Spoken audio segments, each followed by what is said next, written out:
Everybody say it mean. Who's that out there living the dream? Let's blow in the bean. Who's that still smoking all that green? Let's blow in the bean.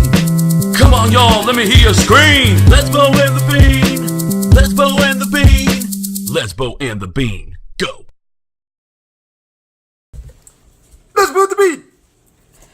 Back after 209. Kicking it off post 209. This was one of the most uneventful UFCs that we have come across in a long time. The fight falling out the night before was unbelievable, unbearable. It definitely culminated in the main event, which was the rematch we never wanted to see. Why didn't we want to see it? Because a lot of what happened in the first fight happened, which was two people fought at each other for 5 rounds. One guy got one good punch in the whole fight, and then the other loser says that he somehow won the fight, and we're back at square one. Don't want to see I don't want to see this part 3. It was almost a draw again. It was almost a draw again. I could have seen their rational decision for the draw, but it wasn't because there was action either way. It was the so much lack of action. This is the whole thing that I have an issue with is round 1 and 2. People are like, well, you got to give it to Stephen Wonderboy Thompson because he had ring control. There's got to be more. Those 2 rounds to me should be even. If nothing really happens, if you actually look at the numbers of those 2 rounds, Tyron actually laid more shots and a higher percentage, right, like by 2% and by 1 shot. Like, it's not anything big because there was only like 9 punches thrown between, or like 17 punches thrown between the 2 of them in the first 2 rounds. Mm-hmm. That's ridiculous. Yeah, I agree. It was, and so I don't think ring control can't be enough. It can't just be I just stand in the center of the ring and I get to, that's the way I win around. What I always like to fall back on, which is somewhat of a cop-out move, but when you're 2 elite guys using your highest abilities and you know the potential danger that is across the ring from you, this can happen, and it's not that either fighter can't beat anybody else in the world, but they're in there with the best of the best. They can't afford to mess up, and that cautiousness kind of doles down the fight. And this has happened before. I mean, this happened already once This happened the first fight around. That's why I just think this one thing can you say about Woodley, that no one's given him credit for, that because everyone's like, Wonder Boy is a fan fave. Everybody loves his fighting style. Everybody thinks he's kick-ass. Can everyone just give Woodley some credit that he shut down Wonder Boy twice? I agree. If anything. No, I totally agree. If anything, they were boring fights, but maybe it just says a lot that they are both exciting. Maybe not exciting in that, but they're both good. They're 2 of the best. Yeah, I agree. And they both have a lot of interesting fights. Oh, so other than boring. each other, because they can finish multiple other competitors. I was disgruntled the entire time, watching the whole night, thinking right now we should be watching Habib versus Ferguson, but Fat Beeb. I agree. Okay, going into that, getting off the card for a minute. Right. Because it does play into the card. Yeah, and we'll get to the fight that matters, but the fight that should be here in this spot should be the Habib Ferguson fight. What do you think about Alistair Overeem getting some IV bags? Because they keep it on the hush until afterward. This is what I was talking about earlier in our podcast about looking into the looking into the court documents that a lot of the UFC has closed off already in the previous Mark Hunt, Brock Lesnar. Why did they have it closed off? Because they were doing stuff that is beyond shady that they know will make them look bad in the public eye. So they paid off Mark Hunt. And this is the type of stuff that they do. They say, nobody can have PEDs, but this one guy in a back room, Brock Lesnar, hush, hush. If we know and you know and we're all cool with it, we can all make millions and it's no big deal at all. There's more proof right there with Alistair Overeem. Apparently he had the stomach flu, or did he have food poisoning and was in the hospital? He says food poisoning. I just don't believe it. I just feel like at that level, and I feel like I was talking to uneducated people about this. At that level, everything that comes into your body by that point close to the fight, it's not just coming out of, you're not just eating any old meal. Early on in the sport, I do know that had happened to a few fighters, but I feel like if you've been following the sport for any amount of time, you would have learned from their mistakes. And anyone in the gym says, you're going to another country, don't eat anything. And who Take has your more own experience food. of any other fighter on this card? Yeah, then Overeem, he's went across so the I just world. don't buy it. And whatever, there's Yeah. shady shit that's been going on. There's still people that It's the like heavyweight stood by, division. like Brock Lesnar's clean. He was tested. There's still those people. He does have So I asthma, feel just like- throwing it out there. And Mark Hunt, his heart wasn't in it. Like, and why would it be? Everything, he agree. got a little disgruntled. There was a lot of weird questions. Do you think, though, that he might have some more sort of legal recourse or some way to get back at him? Because he's like, do you think they disclosed it the whole time that Alistair Overeem was getting the IVs? Or do you think he was involved as far as like, hey, your competitor is going to either drop the fight or he can have an IV? I think there's and Mark some Hunt okayed sort it? of loophole there where the UFC can get away with it. I think it's something about the commission. Like once you get the IV, I think it's the Nevada Athletic Commission. Once you get the IV, there's something that's sick, and then the Athletic Commission has to take the chance of, do we put the fighter in harm's way? Right. And so I think that it's just the UFC doctor, whoever that is, making the call that, no, this person's fine. They have a little food poisoning. They're just a little dehydrated, which Dana said if Habib would have gone to them, they would have pretty much given them the IVs backstage. He would have gotten to level. Maybe Tony Ferguson would have known about it or not. Maybe he would have gotten offered the And they same were IV, both- and it would have gone on. They could have both chose to fight 3 pounds up. Yeah, If it's Tony not would have because said, anyone "No." thinks the IV's so dirty as much as the Athletic Commission's not going to take a chance. Right. So it's like the UFC might take So the chance. apparently, going into more of the whole Habib thing, I did hear in the presser he was saying that the camp took him to an urgent care, and that was rookie mistake number 1, aka apparently Javier Mendez. Sunrise. The only reason I know is because Dana brought up the name like 4 times about how horrible the care was at Sunrise. And I'm like, oh, damn, somebody must be working there that Dana's like, slam, and I'm going to slam you again. Because they And I'm should have gonna never say your given name him again. an IV. Because if they wouldn't have stuck him with an IV, Habib could have came back, went to another doctor, And they were got all cleared. Russian. Like, you don't know what kind of Yeah. translators they have there or what kind of the translation of like, oh, it's this serious? Are his kidneys shutting down? Like, What I'm thinking is Sunrise being some clinic that doesn't know who the fuck Habib is, and they're just like, some guy's coming in with kidney and failure. he says he was weight We cutting. have to stick IVs in his arm, or they're lied negligibly, or they're liable for being negligible and being like, oh, you guys should have given him liquids. You could have seen that he's gonna have permanent kidney and or liver damage or whatever damage. I just think he said, I'm weight cutting and my side hurts. And they said, oh, you're weight cutting and you need fluids. Prick. It's not just and your the second side. the Oh. fluids go in Yeah. and then the Yeah, Athletic he's Commission done. knows about it, they're like, oh, do we want to take a they chance? can't. It's not like he's They just can't. going in against the can. Like, Yeah, it's a too high profile of a fight, with especially all of the news with Mark Hunt and all of these other people getting hit up, and just we're seeing a lot of. It's Just still not the fishy. cleanest It's sport. just It's still fishy. not the cleanest sport in the world. Throwing that out there, people don't I think just that feel we're like all what's high and good mighty for in the the UFC. what's good for the goose? But anyways, talking about the fight that never happened, and will it happen? Because Tony Ferguson said today on the MMA Hour that he would fight at 210. So will Habib take that fight? I think that it is And one Tony of those Ferguson things. said, "I'll fight at 145 or 170. Let's get it on." How do you feel though that with just Tony Ferguson, a lot of people were clamoring that he should take another short notice fight, and it since came out that the UFC actually was offering him Half a few of his fights, pay. but half of the pay because it wasn't Habib. And no, you never do it. No, Why? if anything, they give And- him more money for taking a short notice I fight and totally saving your agree. ass, right? I totally like that's agree. the only option the UFC could have had. And for just him. saying it's not Habib, are you really saying that Michael Johnson's half as dangerous as Habib? No. I'm still risking getting a knockout and getting Michael washed Johnson right off still this. has power. I agree. Yeah, and getting washed right off Yeah. this card and out of the talks And altogether. never and then, yeah. towards a title ever again. Yeah, Like, that's it. You don't And know. so I just feel like no. Tony Ferguson's come too far. He has a Yeah, I spotless agree. record. Why on earth would he damage his Yeah, fight career? for all the naysayers, just Yeah, letting them know, and- like, he did the right move. And yeah, everyone's like, oh, it's awesome that Michael Johnson did that.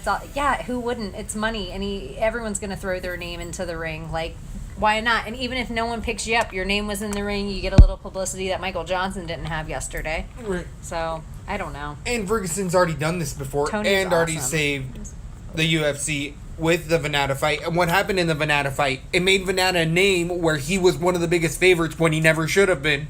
And he was in danger because Venata did hurt him, and it's just the sport. If you get in there and close the cage, anything can happen regardless of skill. And we've seen it happen before, and it is a chance. It is a game of Russian roulette. You're going in there with the biggest bullets, but I like sometimes it Tamer's gets through. style. I almost pressed my screen like it was touchscreen. It was a really fun fight. Tamur, it was a split decision. I could see it going either way. The takedowns definitely played the biggest role. He was just really transitioning them well from his striking to his takedowns, and you could see that Venata was definitely flustered as soon as he started getting taken down because he came in as a D1 wrestler. That's what he came in as, but he was overcommitting to the strikes. I should have looked at my history on this. That's the first time I ever voted against him.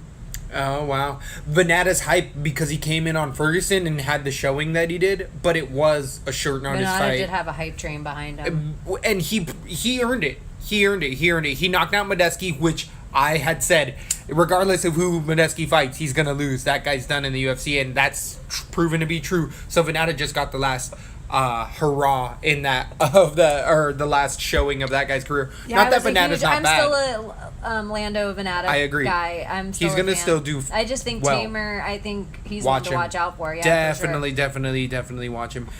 And moving on to our Leslie Smith pick of the week, Dan Kelly versus Rashad Evans. Split decision. This was definitely one to be really, really careful with. It's kind of exactly how we pictured it going. Everyone just Rashad Evans doesn't pull the trigger. Guess what he didn't do? And Pull the Daniel trigger. Kelly Who is said this? underrated in the grind.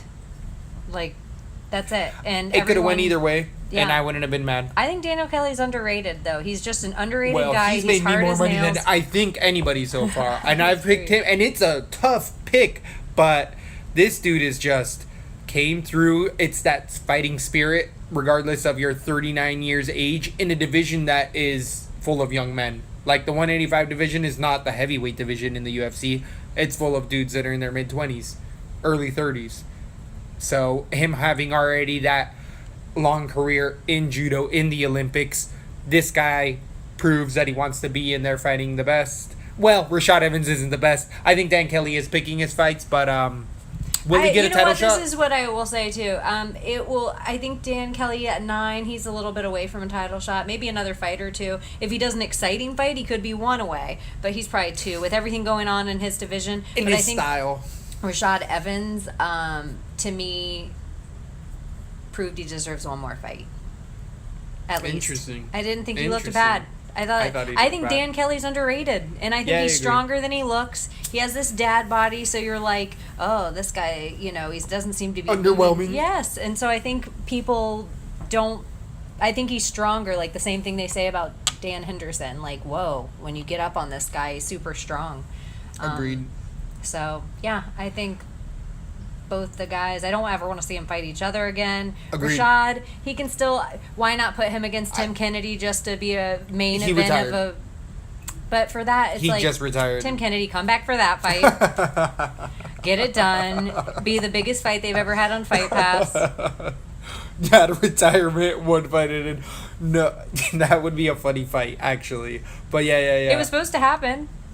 Yeah, That's the fight that was supposed to think happen so. in New York 205 before think Rashad so. had his kidney stone. I felt like that would have been a better fight for both guys. No, Rashad didn't. He just had a medical thing. It wasn't a kidney stone. Oh, I thought he had a kidney stone. Matreon was a kidney Oh, I stone. thought he had something that passed and then it was fine, but he they had didn't a clear medical it. thing that he's always had, but New York, because it was having ultra strict guidelines, just chose to not let him because he had a history. But Nevada had let him fight with the same medical, and they didn't disclose it. But I'm assuming because of his ethnic background, it's some sort of heart disease. He's a big enough name, they can put him on there, fight early card. One of the younger up and coming guys.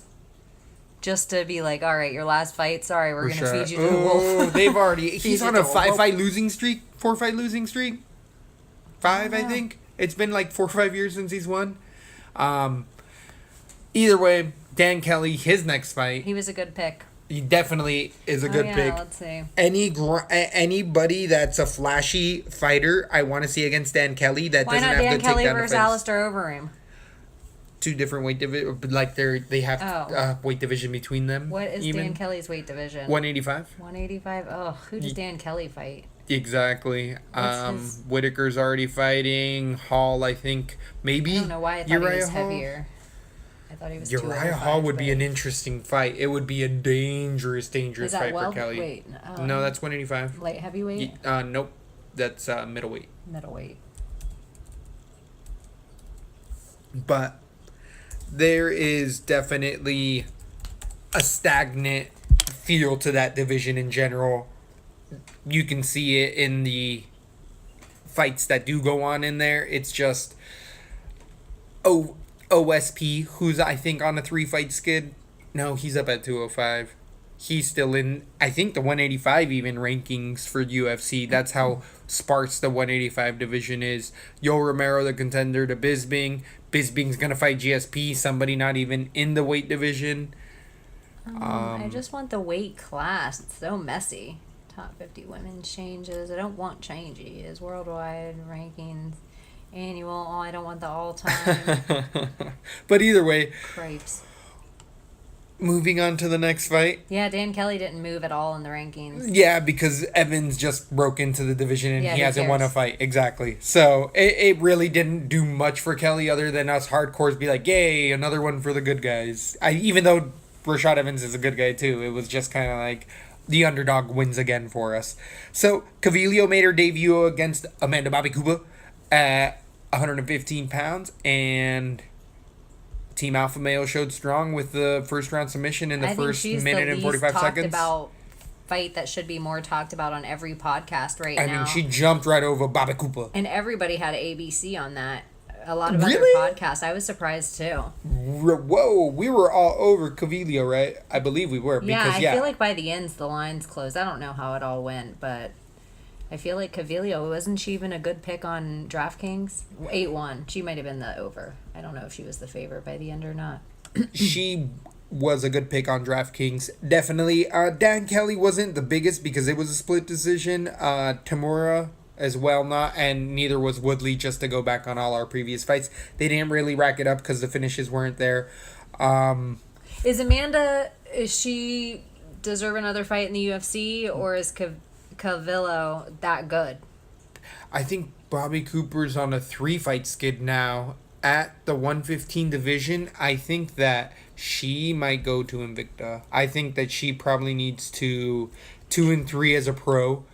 Then again, I believe she was in the UFC as like a 2-0 or like a 1-0, and then was in the UFC. So her competition has only been top notch, or mostly been top notch, and she's faltered every time. I just think that she needs to go to that Invicta. transition that she did was sick. Yeah, it was a Darce over into hooks, like she It was turned like an it anaconda transition into over the top into hooks like into Darce a rear to naked. anaconda Yeah, to, it was crazy. she muscled it and it worked really well. But definitely Cavillo, just with that amount of intensity, is going to be someone in the 115 division to look out for. You can already see the JJ in the future, but give her a good 3, 4, 5 fights. Get ready, because she's watching JJ right now. She's been watching JJ She's since older she's got though. in. I feel like she's like 29 or 28. I feel like she's an Give older... her 2 or 3 more fights, and she'll be right there for that. I know it's a 115 division. shame that Paige is her, or Paige PVZ is her Training partner? ring mate at least, or We've gym seen mate. it happen before. John Jones versus Rashad Evans. Because I'd like to see her fight somebody of that sort of caliber first. Uh-huh. She's 29. I'm really interested to see the longevity of the female career compared to the male. Especially if you're somebody that has a ground game. If we're watching like a Damian Maya. How much longer they potentially can have the career out there. Because I don't know if I know if she has, not that I've studied her background too much, the amount of injuries that The girls seem to a lot be of dipping others. quicker. Out, like Right getting now, out. we're watching our big stars like just be like deuces. Well, that's just because they got knocked the fuck out 2 times in a row. But is that going to happen eventually? I are we know. gonna I think see the these caliber. girls have it's- tons more. Yeah, They're I gonna think be that more the well-rounded. leaps and bounds that they're growing, that they're gonna just evolve, even in the amount that they heal, even the way that they. There's things that they don't won't have be to go taking through. one to get one. Right, and in the back of the gym, they're not having to learn all these things. All the guys can tell them, hey, take an ice bath, now go get into a sauna, now do this. Or they have, like, take these minerals. Like, they don't just have to make it up. They have a history of people that can help them get back. Dominic Cruz seems like a better Dominic Cruz since the loss. Like, he just seems like he's enjoying life a little more. I just seen him on a few backstage interviews and stuff, and he's just goofy. Like, pretty funny, cutting up in ways that I never seen him do. Finally started to relax a little bit. Chilled out. Finally getting the belt off his shoulders. I like that. Yes, it seems like a lot of pressure. Who needs it? So we can move on to Alistair Overeem versus Mark Hunt at 265. Apparently, Alistair Overeem had food poisoning. He was in the emergency room, just like Khabib would have been. He was given an IV. The commission knew about it. The doctors knew about it. No, Mark it wasn't Hunt knew in the about emergency room. It wasn't emergency. He called Dana, and Dana called the UFC doctors, and the UFC doctors gave him an IV bag, and then afterward it came out, and I think something's fishy with it because Dana interrupted the press conference. Yes. Come out and say, hey, here's the official story of how I wanted to lay it out, so none of you even need to ask Alistair about this at all. Kind of, he didn't say any of that, but that's kind of, he just came out with like, here's this. And sat down even. Yeah, and like took the mic for a minute and was like, he had an IV bag, and it's just like, what? And some people say, oh, he could have been pressured because he just had that other fight fall out. But I'm like, no, he would have done it for both fights. He would have done it for both fights. Khabib's people just handled it wrong, and he pretty much did say that. Yeah, he did say that. He's like, I'm not saying the fight could have happened, but the fight probably would have happened. So this was a first round TKO, or was it first round or second? Second, I think. I believe it was second. I think it was second actually. No, third. It was third. Yeah. It was third round, and it was a knee, and it was multiple knee, but nasty. It wasn't just the knee. I feel like he hit it right before that, but not even that. There was multiple other shots that. Yeah, even then. Alistair Overeem started to get the better of the striking. The first round was really timid. I feel like Mark Hunt landed a couple good shots on Overeem. Overeem really took him well and beat him with the striking. I thought Overeem looked really good. Yeah. I thought the best thing that Overeem did is every time we kind of thought, oh no, he looks like he's running. Which was always scary. When he turns his back, that's where he always gets hit. Yeah, and he like turned his back. But what he was doing smart is every single time he was covering up, and he was boxing style and covering up his full head. So it was nerve-wracking watching him take those punches. But now looking back at it, like, whoa, you never see that defensive side of Overeem. Or maybe he was an old school, but I haven't seen that side of him watching over the past few years. So I liked that. Like, oh, he's playing really intelligent. Yeah, I think that's a really good point because I actually remembered saying the same thing about Mark Hunt at a point in time when he half had Overeem hurt, and we both were saying in the middle of the fight, ooh, Mark Hunt's really sitting back and picking his shots because he didn't just flurry. A more patient Mark Hunt and a more defensive Overeem. It was interesting. It really was, but it was both the veteranship of both of these gentlemen that would have ended up just showing their elite striking, and they both waited for their punches. Against lesser strikers, they both would have knocked them out on either side. If they were both going against somebody else, they would have won that fight. But against each other, Alistair Overeem got enough to, I think that was the second round. Third round came out. Mark Hunt also had a gash in his shin. Nasty gash. I think he had a vagina coming out of his shin. Nasty. It was just huge right on that tattoo. It looked like it could have. They brought the doctor in to check it out. Even it was that bad. Yeah. It was dirty. It was dirty. Mark Hunt, New Zealand as KFC King, definitely. Is he New Zealand? He's not New Zealand. Samoan. Kiwi Samoan. Yes, the Super Samoan every goddamn time. Poor guy, 42 years old. He doesn't need to be doing this anymore. I know. He doesn't need to be doing these lawsuits with the UFC. He just take his muns and I mean, I know maybe this is just what he does. He doesn't know how to do anything else, but it's just like, go hang out with your family. Take your muns, go hang out with your family. Yeah, I agree. I thought Alistair looked good. A lot better than I thought. It's not just because he had the knockout. He was just doing it intelligent. He was hurt a few times, too. He looked a lot tougher. It was a coin flip of a fight. It definitely was. And he's taken a much different aspect to his career, and it's definitely showing in the latter parts for sure. moving on to another heavyweight fight. This was Henrique De Silva versus Marcin. No, Louis Henrique. Louis Henrique. I think it's De Silva at the end as well. Maybe. Yeah, there's so many Henrique De Silvas in this. There's another one coming up at this coming up weekend, by the way. But against Tybura, this I feel like was a little bit earlier of a stoppage. We're gonna talk about one a little bit later. But Tybura won this by a TKO. Was it a ground and pound right at the end of... I think so. Did we think it was an early stoppage? I think this one was one of them. There was another one earlier as well that we definitely said was early. This was in round 3. Tybura's ground game or ability to get back up finally wore on Henrique enough that he started to wilt. The strikes started to accumulate, and I don't remember one specific flashy punch that really got him down. I just remember the ground and pound being the deciding factor. I've always kind of been on the fence with Henrique, and I think this definitely puts me on the other side. I felt like he got beat in his own schoolyard. Yeah, I agree. I don't know. I'd agree with that. And I just don't think Tybura is amazing. So I feel like, Anyway, yeah, that fight was... So this was also, well, moving on to the next... There's not really much more to say. I mean, the heavyweight, they're going to have a few more fights each just because of the lacking. This card was just a little like... It was, there was a little bit of the... It was like a... sauce taken out. Missing a little extra salt. It was missing a bit. But Darren Elkins versus Mirsad Bektic, definitely the biggest underdog of the night, the cash. We actually were thinking of Darren Elkins for our Leslie Smith pick. It was between him and Kelly. Exactly. And we ended up picking Kelly, who did come through. But if I would have remembered the damage tattoo, I know I would have gone with Elkins. I just totally forgot about it until weigh-ins. By far, I forgot to say, one of the top 3 worst tattoos in MMA. The hammer on... I feel like, have we done a podcast about this tattoo? No, we've done it about Thiago Santos, who has the hammer. Brock Lesnar also has the sword.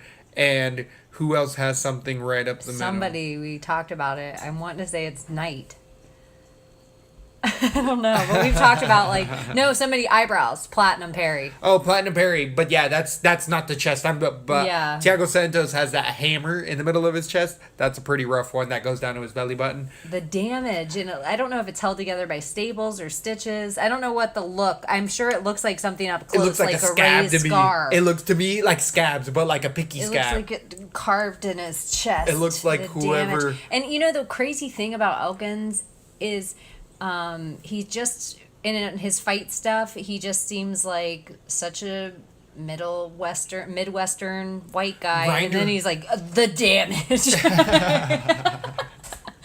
He's a grinder. That's what we told you guys to look out for, was the grindability of Darren Elkins. He took a beating. Mirsad Bektic looked amazing in those first 2 rounds. Yeah, and no one should just, people that are going to be like, oh, I'm never picking Bektic. That's crazy. It's just nuts. That Elkin's always underrated. Always. And in his next fight, he's going to be underrated again. No matter who they put him against, he's going to be underrated again. He beat a big enough of a dog he was a big enough of an underdog that I think that he's going to get a lot more love because he should have never been. What do you put, Elkins Edgar? That's a fun fight. I'd watch that. I don't think that that's even happened before. I would definitely watch that. It would be good for the both of them. Elkins is, I think, though, at the lower end where he's at like the 10th position where Edgar's in that top 5. So, yeah, I think Elkins might have a little ways to go before he gets there. But Mirsad Bektic gassed himself, but his punches look strike. I mean, remember Elkins looking hurt in both rounds prior to that? He took a beating. Yeah. Elkins took a beating. He took a beating, and that still takes years off your life. I mean, he took the type of beating where it's just like, good thing you're tough, but he was swollen from head to toe. He had that Brennan Schaub cheek going, where it was that on huge, one side, and then the other side, the top of his skull, and he had a cut. But either way, it's not the first time that he's been in these type of fights, and he's not getting any younger. I love Darren Elkins. I've made a lot of money off of him for reasons like this, but there is a point in time where the rubber meets the road and it starts to wear on you, and the damage might have already been done. Moving on Let's to Bektik. Yuri Alcantara defeats Luke Sanders via submission. Had Yuri as a decision in this, and this was one of those things where Sanders was winning the first 2 rounds of this He fight. had the whole fight. Yeah, I think He had the whole wrestling. fight, and I actually thought he was going to finish it. Yeah, Like a few times. And I agree with that that. knee, they're both, we talked about it that night, they're both have been doing this long enough. He knew it was in too good. No damage was done in that knee. Yeah, I because agree. Both guys knew he had it. It was a quick tap. It wasn't like, didn't have I don't to need you to squeeze stretch it. it all the way. There's no me getting out of this. It Yeah, has nothing agreed. to do with... I agree. Sanders did do a very veteran move, which is not let him break it and just say, "All right, you got me. I'm gonna fight in 7 days if I can again. Thanks And for the the same fight." thing, I don't think this loss, I have to remember it not affecting me with picking him next time when I'm looking, oh, he lost to Alcantara. And not just look at the loss. Yes, and just look at the loss. I have Remember to the body that. of work. Yeah. Exactly, and be like, no, he had Alcantara and all sorts of hurt. Alcantara also in the later part of his career. Well, midway through his career, he's just had a really long career as well. Yeah, I had some. The veteranship where you saw that savviness where Alcantara's been hurt in I have third to round say, fights my multiple fight times. cards, every single one of my people were winning. And then it And came then back the lost. other way. It was like a night of that. Of just rounds. veteranship. Yeah, Just well, vets. or like 2 losses and then a weird comeback. Like Yeah. where they were like taking 2-round losses and then a comeback, or 1 round big sweep loss and then a comeback until the last fight. Well, I guess if he was down by ring control. Yeah, did we post? We ended up posting our... Oh yeah, they're up. Those horrible picks. Mine, yours were all right. Yeah, I did But pretty you know, good. everything that I said on the podcast, I stood with on my DraftKings, and so I did okay until I feel like I had my worst night of DraftKings ever, but my card showed it. Oh, interesting. Because I picked a lot of winners, but they were a lot of winners that got like 76 and It 64. was a There was lot of losers that had more, like 73 points. Yeah, Like agreed. Bektik, he had 73 points. So it made it that the people that went with Bektik, even though I went with this underdog and per money paid, my points were good. It was like Darren Elkins didn't get as much as Bektik. Yeah, and I he agree won the with fight. that. I agree with so, that. That was weird. Yeah, so I had That was Elkins weird. on most of my cards, winning, Right, and I right, didn't right, have right. any Bektik. So, but the points didn't show that I should have Exactly. taken that. Right. So there's something to be said about There's still the point structure on times to DraftKings. change. It is definitely a hard night of picks. It showed all the way around. This wasn't an easy card to pick. This wasn't. I think that I could have easily been in your boat and had low picks on this, because there was many fights where I was like, it's over. I called it the other way and I said, there goes one in the hole for me, and they come out of nowhere, and it's the beauty of the sport. It's why we watch, because Tonight, it was like not a boring night. There was some okay fights on it, but I definitely think this was a big cog that no one sees turning. That there's going to be matches made from this. definitely we saw with Tamura, definitely up and comer. Venata again being an up and comer, but we saw some guys shine in there. Alcantara, Saunders with his loss. We still got a couple more to go with Mark Godbeer versus Spitz. Third round decision, Godbeer. This was another heavyweight fight. I knew better. I had beer all week. All week. I changed it to Spitz last minute. Spitz, I did that a lot, too. I just really hated Godbeer's last showing, and I really played it off of that. And I thought that the youth and then the size But I have to remember- of Spitz would help. It didn't. Another thing for me to really remember, I don't know how Godbeer would have fared against somebody of a decent caliber. Agree. I have So to remember it. I like Spitz, this. He gassed in You the first remember round, all right? the fights, so you have to remind me. Like, remember Godbeer only won against Spitz. Yeah, and Spitz gassed in like the middle of the Yeah, it first wasn't- round, and then it was like, oh shit, Godbeer just won a decision where he just knocks people out or gets knocked out. So it's like, And so that he won a decision definitely makes him a little more dangerous. But you don't know because he just fought Spitz. Where he should have knocked him out. And exactly. Truth be told. Because there was times in that fight where I'm like, all right, call it. Where Spitz had both hands down, coming out and just like moving his head and getting punched and just being like, refs, don't stop it. And they didn't stop it. It was unreal sometimes how they did not. The ref? No, He has the worst time. So, moving on to the next fight. Tyson Pedro versus Paul Craig. This finished in a TKO round 1. I'm going to let you take it away from this. I feel like this is the fight I was most wrong about. And I like Pedro so much. Like, I'm a fan forever. I thought you were going to go into the whole night because it was true that if there was an early stoppage on the card. Oh, this was an early stoppage. I don't know how different the fight would have gone. Though after, even though I think the stoppage was early, I think Pedro would have eventually won. I think he is Usman style. I think I can relate him to Usman, but I kind of saw that beforehand. I don't know if I related him to that. But I wish I would have changed this fight after weigh-ins. I wish I would have gone with my gut after weigh-ins on this. The second I saw his tattoos, I was just like, oh, it's that guy. Sometimes I don't remember who they are. And I also remembered this guy's last fight, and I wish I would have rewatched it. Because I remember the night I was wrong on that pick, and I remember being like, whoa, that was sneaky quick. Is this guy like a Maya? Oh, and then the very first takedown defense that Pedro did, I was like, oh. It's done, There's no way. And I don't know. I feel like he could be one of the hardest hitters in 205. Pedro? Yeah, that was frightening. Like, I really have been on a Pedro train ever since he beat Roundtree.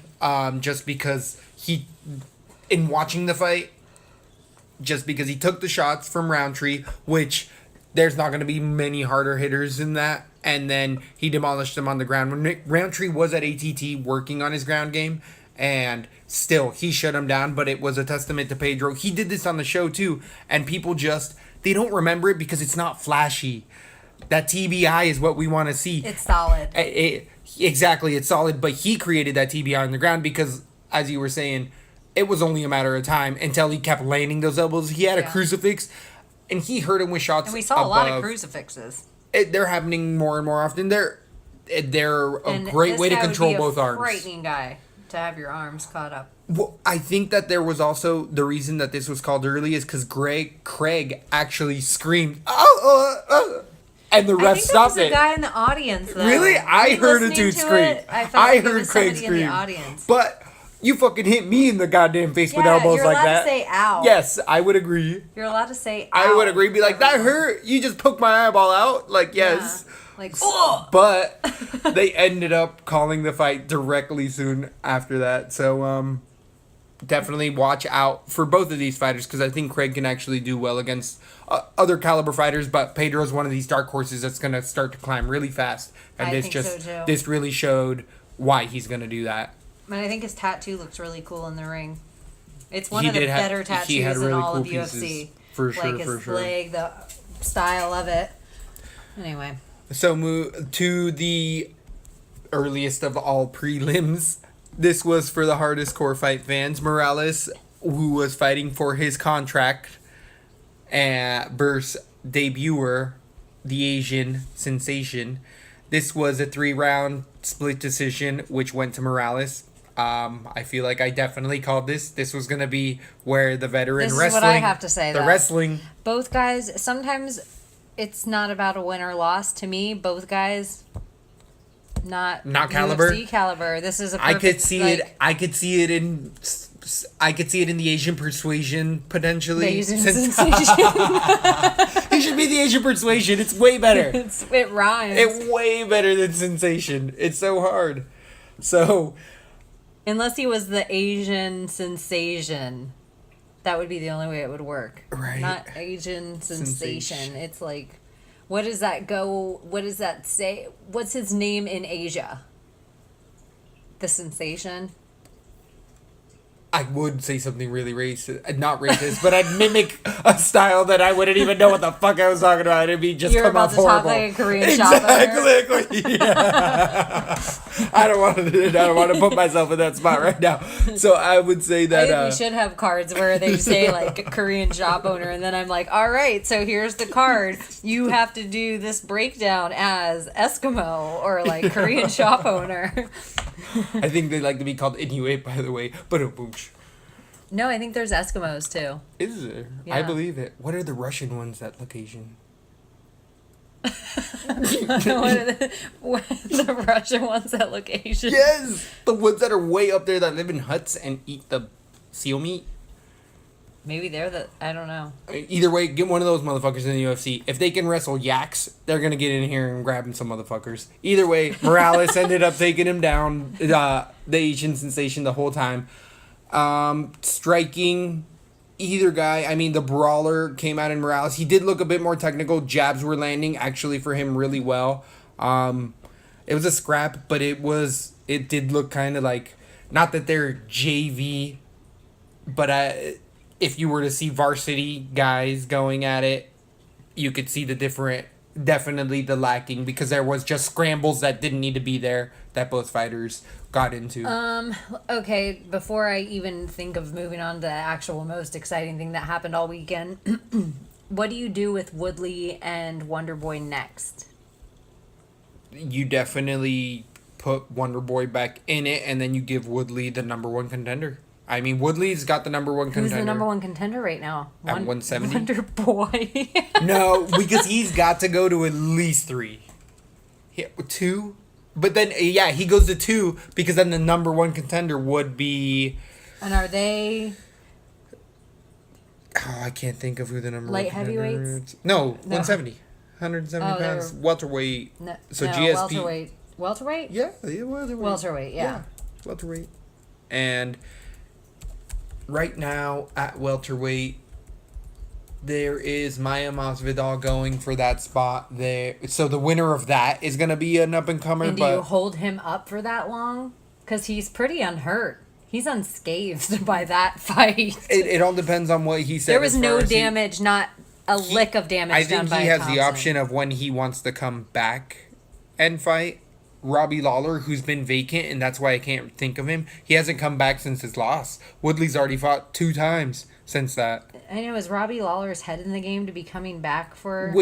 He moved away from Florida. He's definitely been out of sight, out of mind. He's not with ATT, and we really don't know what's going on with him. So he's just holding Wonderboy down the 3 from spot. a double loss? Or was the loss too close to move him down? I think that he needs to go to number 5 or 6. I think you have to do that. I think Carlos Condon also needs to not be in that number 5 spot. He has openly said multiple times that he doesn't know whether he wants to fight and is leaning towards no.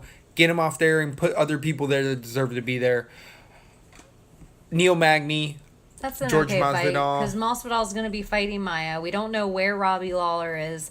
Carlos Condit says he didn't want to fight. So as far as I know, he doesn't want to fight. Maybe he was just being bitter. I don't know. So if Magny... I think you know who's been talking shit, though, to Woodley is Nick Diaz. And I think, give him a money fight. After 2 wins, you've put him through some bullshit. Why can't the champion call his fight? Bisping gets to fight every friggin'... That's what I was going to go to with... the most exciting news of the weekend. It's not that GSP's back to me at all. I just thought the press conference was entertaining, but I won't go into it yet. So Woodley, who do you give Woodley? I think, to me, Stephen Thompson versus Cowboy is the best one I saw online, and I also think maybe New York Rick brought it up. I just think it's interesting. Why not? On a double loss? Cowboy's on a loss? Cowboy would take that fight. That would be a striker's delight. That would be so much fun. That might not fare really well for Cowboy. I think that maybe not. Maybe he has to go back down. But I feel like... No. I just, as far as breaking it off the top of my head, I feel like the reason it was such a boring fight is because we see Thompson knock people out. But what does he knock people out? Coming in, he's a counter striker. So is Woodley. That's why the fight was so boring. So Woodley with his cage to the back the whole time. Thompson didn't want to come in on him. Why? Because Woodley has enough power to shut your lights off when you come in on him. And with that blitzing style, he just tried to get Woodley to come in on that counter strike. And I feel like Donald Cerrone can get baited at times to come into those strikes, and Thompson's not a person that you can. I feel like they're afford both to. money enough cards. You give Woodley I'd Diaz. love it. I'd love it. You give Woodley Diaz. You give Wonder Boy Cerrone. After all that fight's finished, Maya Gamebred fight, and then they take the winner loser of both of those. So if we ever have to see this rubber match again, it's at least 3 fights away. Dear God. You know what I mean? Like, if we ever have to see it again, it's been close enough twice. I feel like the second fight was definitely closer than the first. But those 2 rounds, the first 2 rounds, you just have to consider 1 round because they were just so... Nothing happened. Nothing happened in those. The only damage that was done in the fight, the only flurries that happened in the fight, all Woodley. Yeah, I agree. Again, it was the same thing as the first fight. I mean, there's really nothing to add because it was the same thing as the first fight. We just watched rounds, and I know they said 7, 8, 9, and 10, and it's true. It was just, you could have cut out 3 months and put this fight together and been like, this is still the same This is still happening. thing. Yeah, someone he comes out of the bedroom. Oh, this fight's still Yeah. on. Yeah. Like, and we Rip just Van know Winkle. what we do know about these 2 fighters and their styles is that they're not going to walk into each other's punches and get them out of there. Get other people that are going to just mix it up and do other stuff. Try to take down. yeah, I think you have to do give Woodley, other shit. give Woodley Diaz. If Diaz comes back, he wants to fight for a title. Let it happen. It's the way to make him exciting. All the shit talk leading up to it. Would be- And then I think the fight in the exact same way that I was so excited about Ferguson Habib. I am so excited about Masvidal Maya. It's the secret hidden fight that no one. It's like our next. Like, okay, we don't have this. Let's It's move our on to next- these 2 monsters. Yes, I agree. This Like- is a fight fan's ultra favorite just because so many people are ducking Maya and Masvidal, and they're just both like, oh, makes sense. We should fight.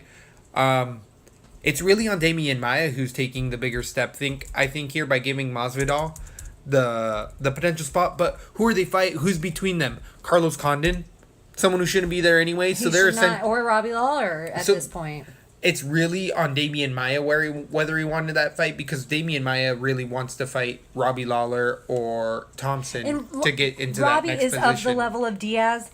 If he stays out for another 2 years, he can come back and fight for the title. He's of that caliber UFC fighter where he's always going to be able to walk into his spot. He doesn't need to take more damage. It makes me wonder what if something happened at a doctor's office because he seems to be he's the man. He's the invisible man.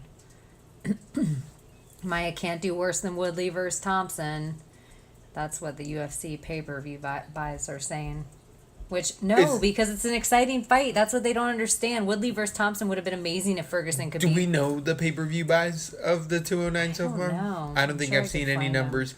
There's on Twitter a Jedi Goodman that does a lot of the actual numbers, but usually it's a couple days till he ends up getting up. I believe he works for some agency that ends up getting some sort of Nielsen ratings. I don't know how he verifies them, so this guy could totally be making them up in some spoof account. Don't listen to me. Go to Twitter, you damn self. Second lowest pay-per-view payout in program history. Wow.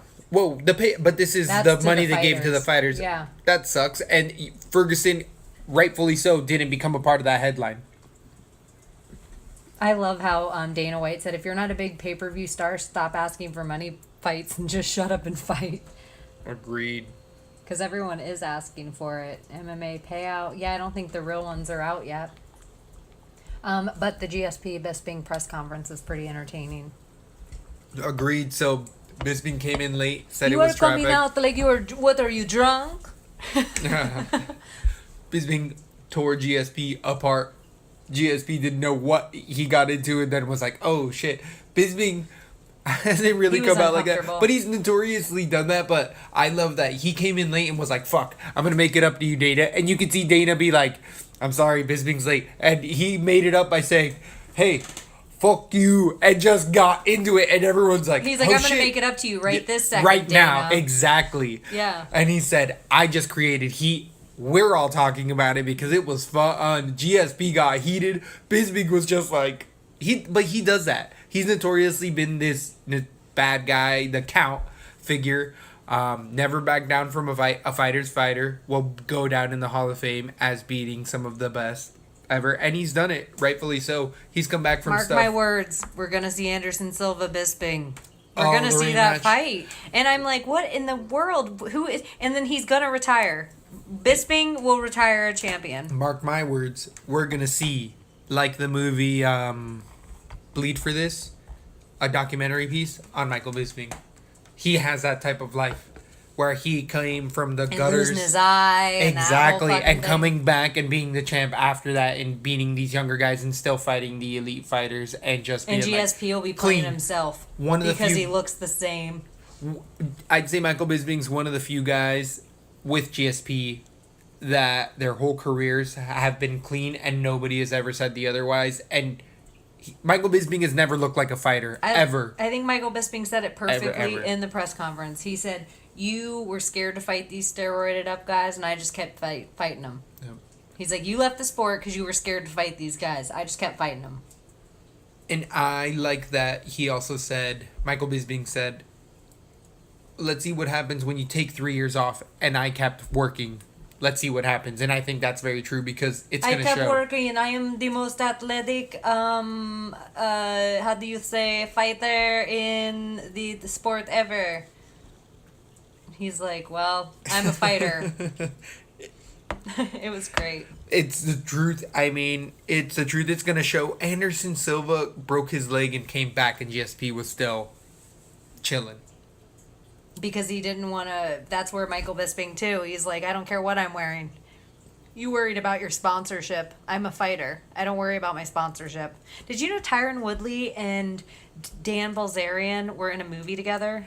I kept seeing photos of them and whatever, and Dan Bilzerian was at the fight, and And they kept seeing shaved their stuff. beard together. It wasn't Zero Dark 30. And it wasn't Super Trooper. I don't know. Some weird, like, military movie. I don't know. I don't think it was real. It was supposed to be realistic, but I guess they had to shave their beards for it. And there was a picture of Tyron without his beard. He looks good without that beard. I assumed he had no chin. He looks okay. It's got to be cushion. I think he's got beady little eyes. You know how I feel about Tyron Woodley. I think he's handsome other than his eyes. He can keep them glasses on, but he knows it. That's why he wears glasses inside. Because those eyes aren't threatening.